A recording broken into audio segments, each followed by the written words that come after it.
So as mentioned in the previous video, we don't want anybody just to be able to go in and modify the master typically. Maybe in small companies or whatnot, but typically nobody would be going on and just making whatever change they want to and pushing it up to the master. And so instead what we do is we typically would create a branch, and so I can come in here and look and see that I'm on the master branch right now. And I can also up here in the Get Changes tab see that I'm in the master branch. If I click here, I can say let's create a new branch. And so I'll click that, and then this can be our work on this one branch. And then it also says, do you want to check out this branch, meaning do you want to bring it down to your local machine to work on it. And so I will create a branch here,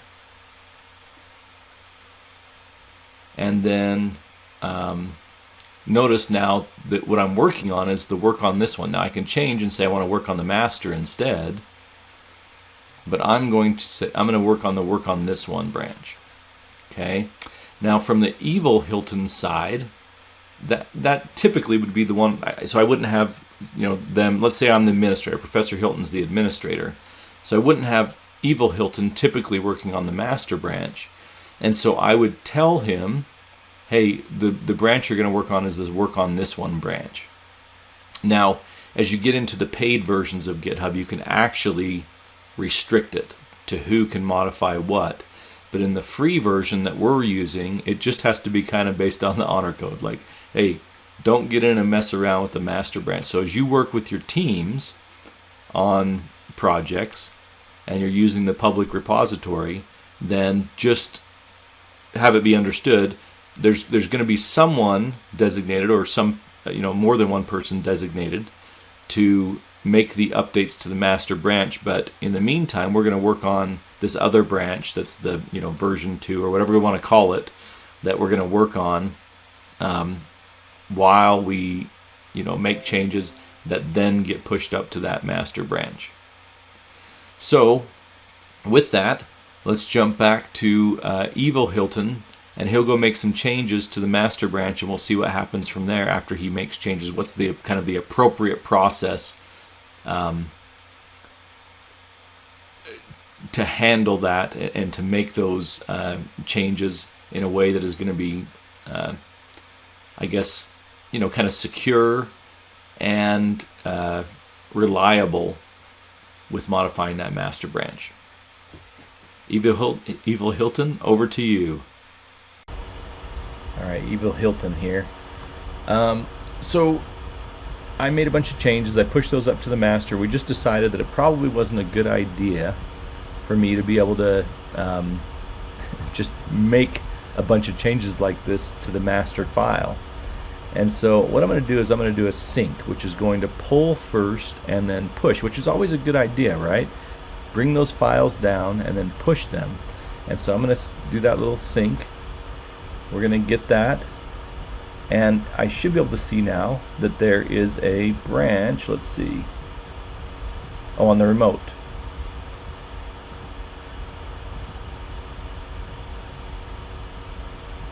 Let's see. On the origin, did I push those changes as created branch? Maybe I didn't on the other side. Let me do that quick. I bet you I did not. So I'm not going to switch back to their machine because it's a pain, but I'm just going to go in and look, and I'm going to push those changes, which is pushing the branch. Yep. So I failed in the other video to push the changes that I made up to the GitHub, which is why I can't see them here. Now Evil Hilton will sync again, which will go and look and see what's there, and it'll pull down the files, and we should be able to see now on the remote. So we have our local repositories and we have our remote repository, and now I can see this one that is work on this one.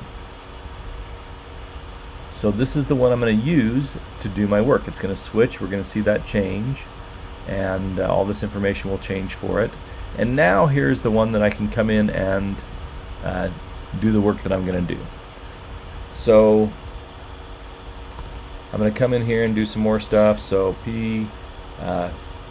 massive changes, huge changes that I'm making here in the files. And as I have these now, I've gone in and modified a whole bunch of things. And then I'm going to make my little note here, made a bunch of huge changes. Now probably something more descriptive would be good. As you work on a project, saying this is, I went in and added this feature or whatever it is, you can put in a note that's descriptive. And I can say commit this, and that commit is created locally. Now, when I come in now and push this up to the repository for work on this one, again, I can see a summary of the changes. I can see that this change is outgoing. I can push this. Now, good idea to pull before we push, and so a lot of times we'll just do a sync, which will pull first and then push. And it goes in and does those commits. And I guess it's just on the push when you do it. So I go in and do this push. Now when I do the push, again, when I did the sync, it didn't show this message, but this is what I want to show you. On the push, I can, after it's finished being pushed, then there's this link here to say create a pull request. Now a pull request is much more polite way of doing things, which is to say, hey, I just did this stuff, do you want to pull it into the master? Okay, so I can say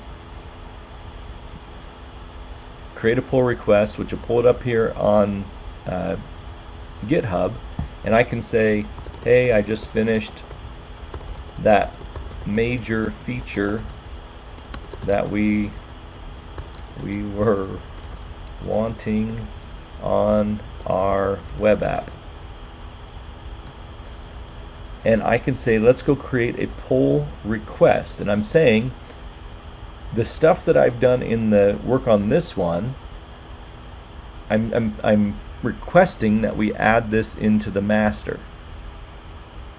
And so I can click on this and it will send that message off, and that will go to Professor Hilton, who can then decide whether they want to incorporate this change or not. And so let's jump over to Professor Hilton, who can decide, make the determination, are we going to pull this change in or are we not going to?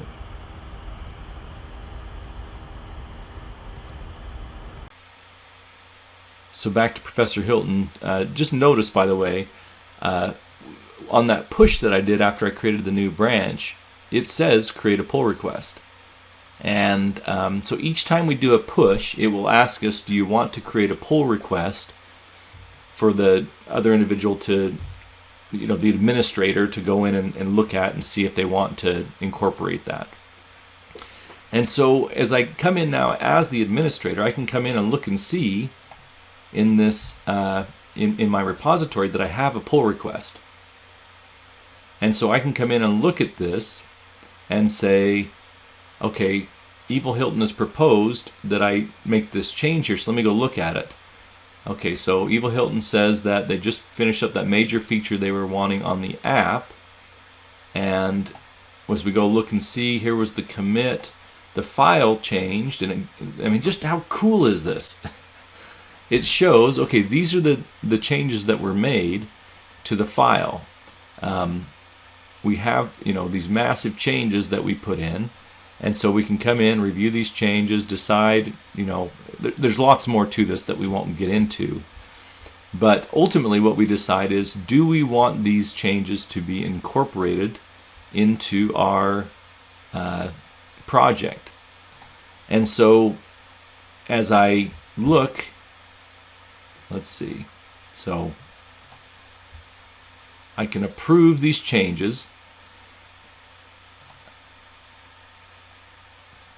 and submit that. That's the review though. That's not exactly what there it is. Okay, so now once we have gone in and seen that change, it mentions there's no conflicts, and we'll talk about conflicts in a minute.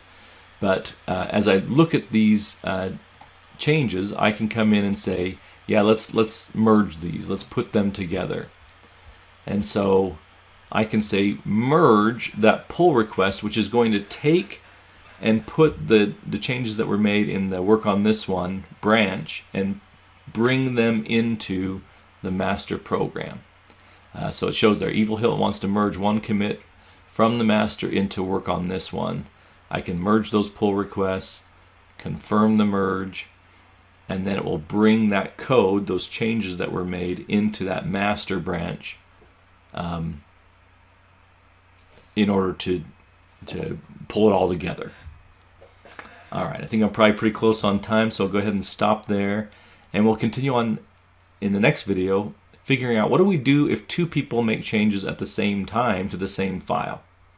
Spencer, out.